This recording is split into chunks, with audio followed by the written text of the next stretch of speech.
Magandang araw mga bossing. So fast brake unit ulit tayo mga bossing. 2018 na H100 to. Medyo lamog lang mga bossing. So silipin nyo na lang. Kung pupunta kayo mga boss, paalala ko lang, magdala kayo ng mekaniko para sa ating unit na to mga bossing, no? Presyo agad natin dito mga bossing, 290,000. So sobrang mura lang na ito mga boss. Then papakita natin kung anong issue ng ating unit ito mga bossing, no? Tumatakbo naman to mga bossing. So meron lang kakaibang tunog at saka papakita ko yung body mga boss, no?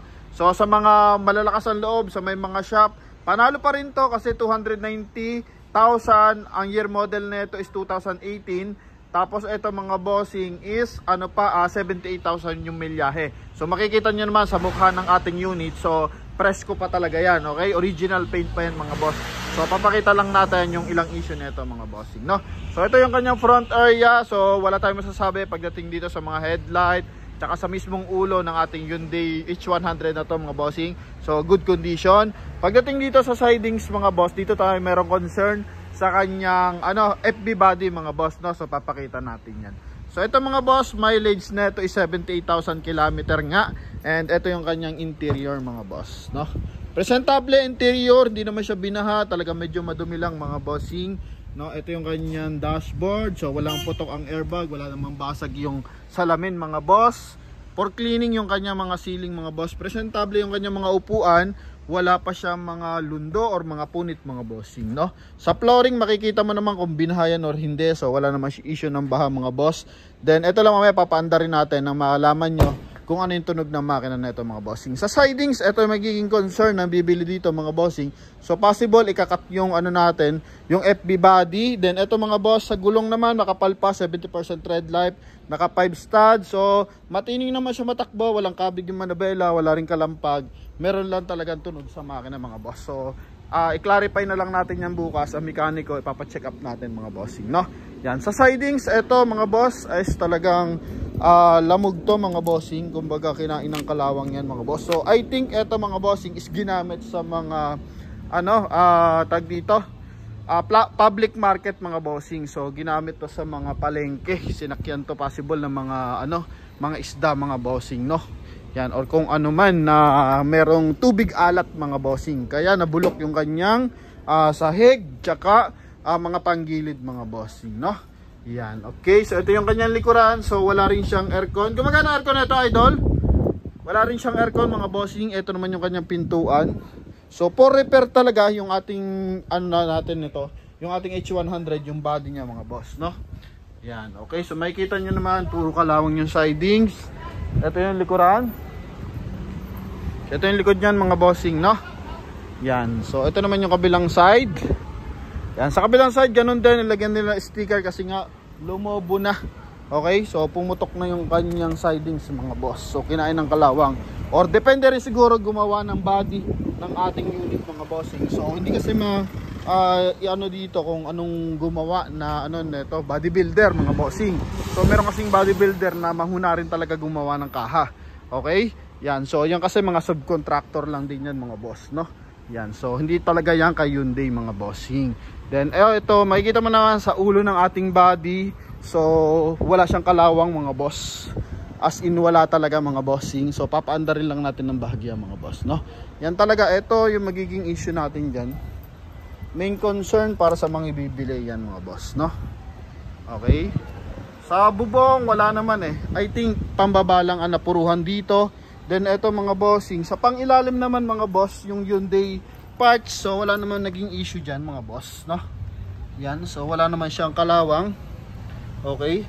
May mga kalakalawang pero hindi siya talaga tulad nito bulok, no? Yan, binulok na kasi yan yung ganyang kaha mga bossing. Okay, yan. Ito pa lang kabilang side. So walang basag yung mga ilaw. Dapat paanda rin mo ng bahagya. So paanda rin natin ng bahagya doon kasi may something wrong. So not sure kung may singi ang tambutson nito or may tama yung kanyang makina mga bossing. Sa ating mga buyers, so billing ko, magdadala kayo ng mekaniko talaga dito. Trusted mechanic mga boss, no?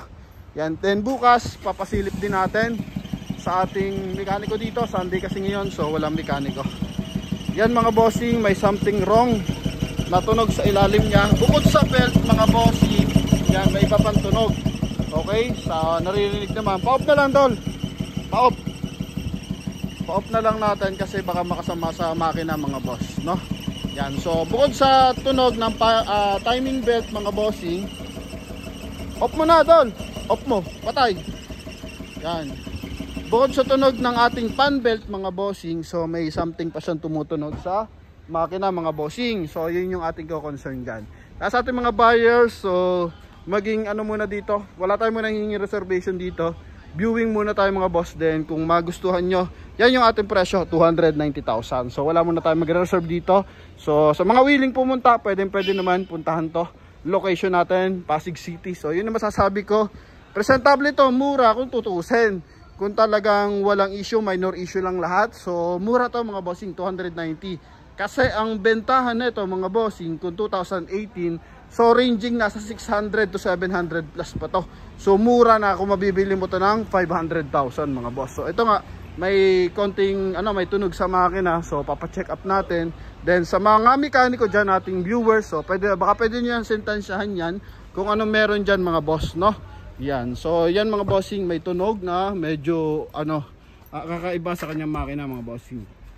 Then yun nga, sa body, so eto mga boss, okay pa. Yung pang ilalim talaga tinamaan. Puro sidings na iwanan to ng tubig alat mga boss.